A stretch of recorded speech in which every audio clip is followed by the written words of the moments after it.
The echoing footsteps in the marble corridors of Washington, D.C. were harbingers of the approaching storm. On Tuesday morning, November 15, 2025, at exactly 9:30 a.m., an unforgettable moment in American political history was about to unfold. In Shutdown, Conference Room 2141 on the south wing of the House of Representatives, two different political worldviews would clash head-to-head, and the outcome would be far more dramatic than anyone expected. House Speaker Mike Johnson had a clear plan in mind when he stepped into the Capitol building that morning. As the experienced leader of the Republican Party, he was about to deploy his most powerful weapon against the Democrats, the threat of government shutdown. The aides who attended Johnson's strategy meeting had noticed their leader's confident demeanor. "We're going to corner the Democrats today," Johnson had said, sipping his coffee. "We'll pin the responsibility for government shutdown on them and draw public support to our side." However, there was one factor Johnson couldn't account for: 38-year-old Democratic Representative Jasmine Crockett.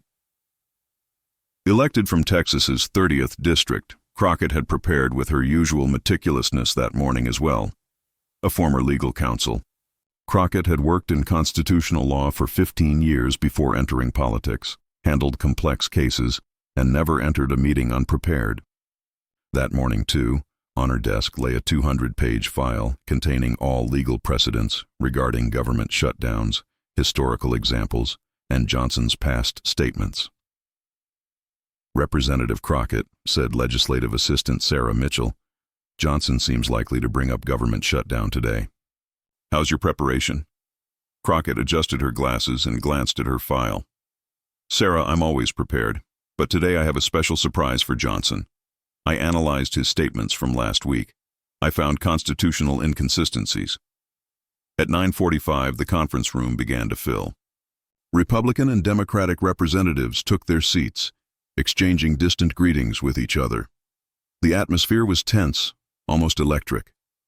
As Johnson moved to the head of the main table, the stacks of documents in the hands of his trailing aides drew attention. The Democratic representatives, meanwhile, whispered among themselves, trying to anticipate what Johnson would say. Johnson began the meeting with traditional courtesy phrases, but his tone was determined. "Dear colleagues," he said, raising his voice to be heard throughout the room, "we have gathered here today to discuss the critical situation our country faces." At that moment, the atmosphere in the room changed. Johnson's phrase, "critical situation," captured everyone's attention. Democratic representatives tensed even more in their seats. "The current administration," Johnson continued, "has dragged our country to the edge of fiscal cliff with irresponsible spending policies. Our federal debt is at historic records. Economic stability is under threat. And the American people are paying the price for Washington's irresponsibility."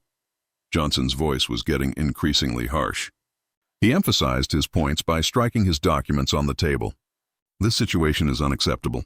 And I, as Speaker of the House of Representatives, as a representative of the American people, clearly state this: if the Democratic Party does not abandon these irresponsible spending policies, if they do not propose a realistic and sustainable budget—" The room held its breath. Johnson's next words were the bomb everyone in the room was expecting. "We are prepared to shut down the government." The words hung in the air. Democratic representatives looked at each other in shock.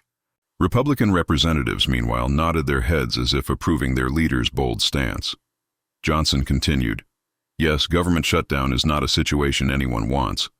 However, sometimes tough decisions must be made, and I declare clearly and openly before the eyes of the American people that the entire responsibility for this government shutdown lies with the Democratic Party." Veteran journalist Marcus Williams, sitting at the back of the room, had been covering Capitol Hill for 25 years, but had never seen such a direct threat before.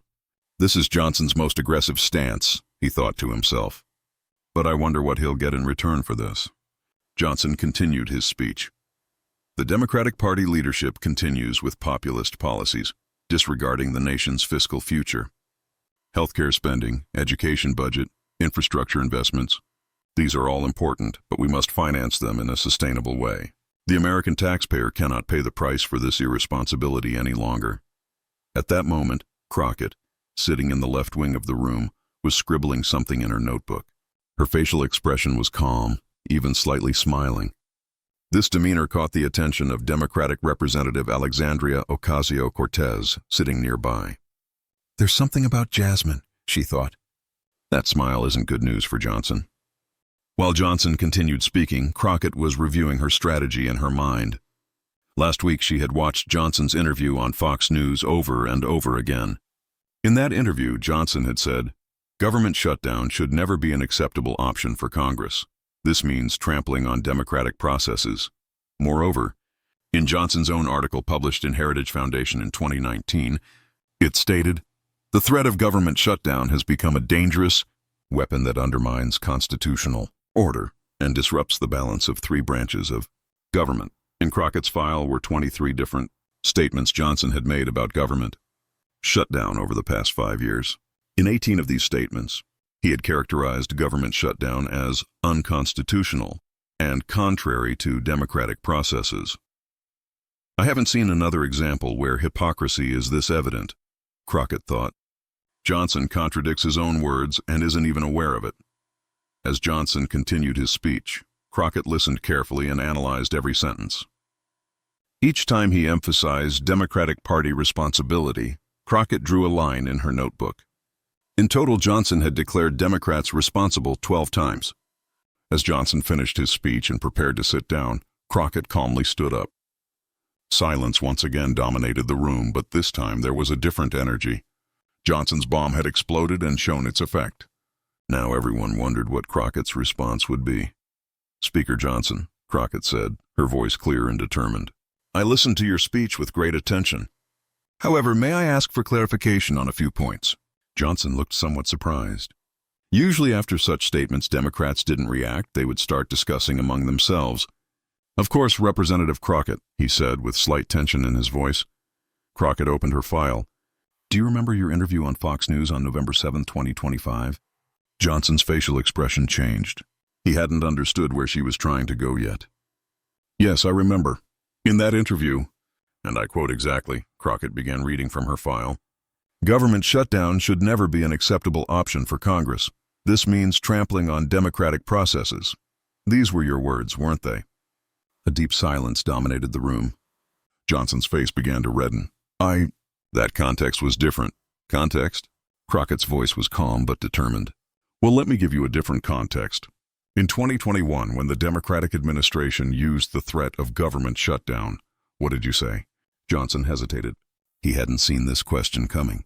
On October 14, 2021, in your statement to the Wall Street Journal, you said, "Anyone who uses the threat of government shutdown is showing disrespect to the American people. Such partisan tactics are the worst examples of Washington." This was also your statement, wasn't it, Mr. Speaker? Echoes resounded in the room. Johnson's face was now completely red. "Representative, you—" But Crockett cut him off. "I'm not finished yet. In 2022, in your interview with CNBC, the threat of government shutdown is an admission of political failure. Real leaders find solutions through compromise, not through threats. This was also what you said, wasn't it?" Now everyone in the room was standing. This was a development Johnson had never expected. Crockett took out another page from her file. "Speaker Johnson, everything you said here today is completely opposite to what you've said about government shutdown over the past 5 years. You've contradicted yourself." Johnson tried to intervene. "The situation is different. The situation is not different." Crockett's voice now filled the entire room.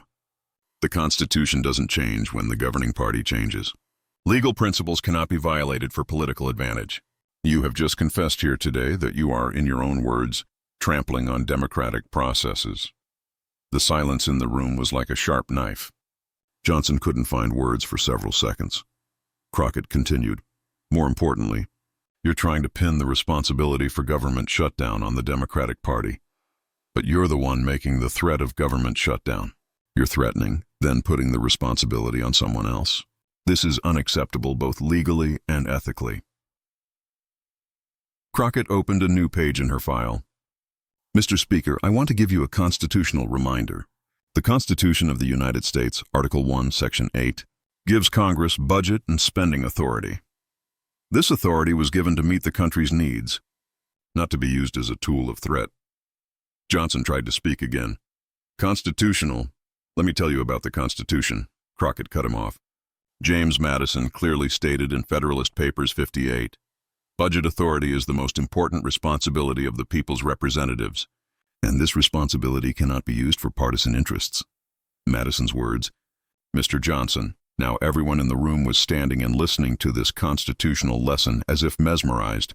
Hamilton, in Federalist Papers 30, wrote, "The government's fiscal stability forms the foundation of democracy. Those who threaten this stability are essentially threatening the democratic order." Hamilton didn't think like you either, Mr. Johnson.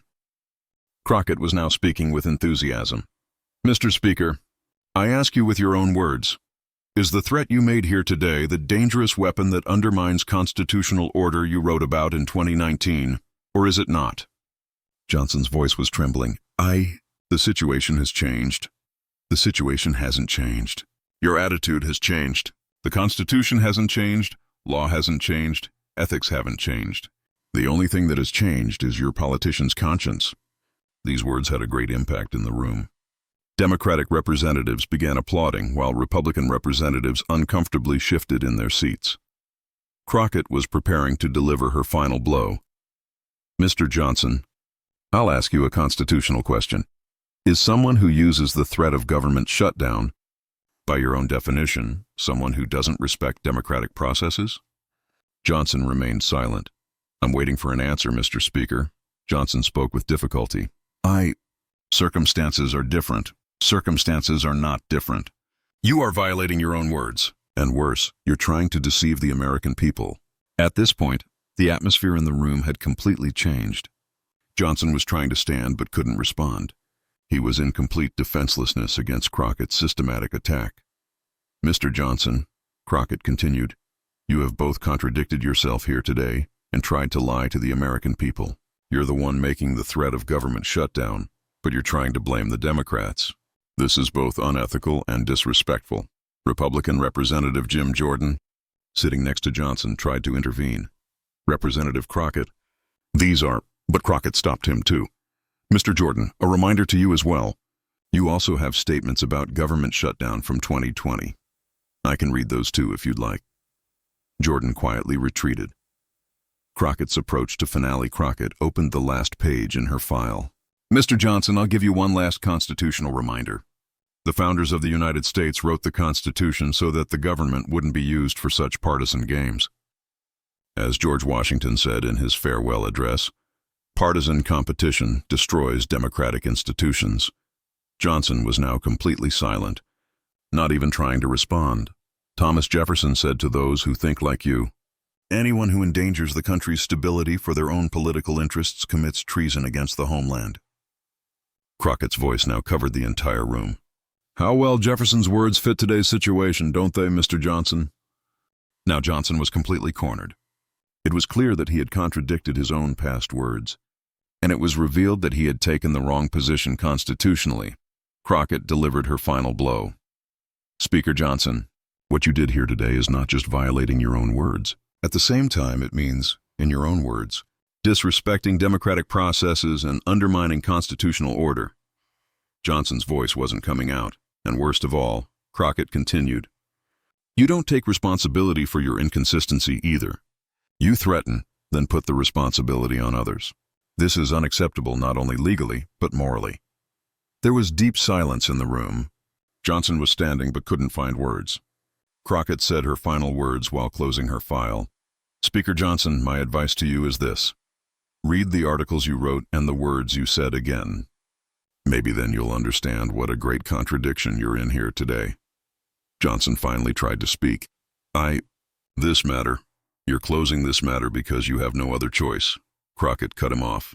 "Your own words have cornered you." Everyone leaving the conference room was in shock. Democratic Representative Nancy Pelosi, with 30 years of Congress experience, approached Crockett saying, "Jasmine, I haven't seen such a constitutional lesson at my age." You completely made Johnson contradict himself.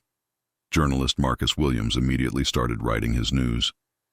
Johnson's government shutdown threat collapsed with his own words, became a nationwide agenda within a few hours. Johnson, meanwhile, called a staff meeting after returning to his office. "Where did this Crockett come from?" he asked angrily. Legislative Advisor Robert Kim replied, "Sir, she's a former constitutional lawyer, and apparently she's archived all your past statements. Why didn't you tell me this?" "Sir, you said you didn't expect such an attack." Johnson slammed his fist on his desk. "This woman completely turned me upside down." This event became a milestone in the marble corridors of Washington, D.C., showing that preparation and principles could be more powerful than political calculations. Johnson's government shutdown threat had collapsed with his own words, and Crockett had shone as one of the new stars of modern American politics. That evening, all major news bulletins covered this conversation. On CNN, constitutional lawyer Dr. Michael Stevens said, "Representative Crockett cornered Johnson not only politically, but legally. Such systematic constitutional criticism hadn't been seen for a long time." On Fox News, the situation was more complex. Host Tucker Carlson asked, "Is it fair to use Johnson's old statements?" But legal guest Sharon Williams replied, "Tucker, expecting politicians' words to be consistent is the foundation of the democratic process." The hashtag #Crockett vs. Johnson became trending topic on Twitter within hours. Users were comparing Johnson's past words with the quotes Crockett presented, amazed at the extent of the contradiction. On YouTube, the video of the meeting exceeded 5 million views in the first 24 hours. Comments included expressions like, "What kind of preparation is this?" and "Johnson is completely shocked." After this incident, Johnson's government shutdown threat faded into the background. Within the Republican Party, Johnson's leadership ability began to be questioned. Especially young Republican representatives began asking questions like, "Why were we caught so unprepared?" The Democratic Party, meanwhile, began to see Crockett as a new star. Party leader Hakeem Jeffries said, "Jasmine showed a real example of leadership today." That evening, sitting in her office, Crockett told her assistant Sarah, "Sarah, what we learned today is this: preparation is everything." Johnson was cornered because he didn't remember his own words. "Representative," Sarah said, "how did you catch him so well?" Crockett smiled. "I was a legal counsel, Sarah. Detecting contradictions is our job." And politicians like Johnson constantly contradict themselves because they look at poll results rather than principles. This incident was not just an argument between two politicians. It showed how important preparation and consistency were in American democracy. Constitutional lawyer Dr. Elena Rodriguez wrote in her article in Harvard Law Review, "The Crockett-Johnson debate symbolizes the victory of substance over style in democratic discourse. Crockett, by defeating Johnson with his own words, showed that political calculations cannot be held above constitutional principles."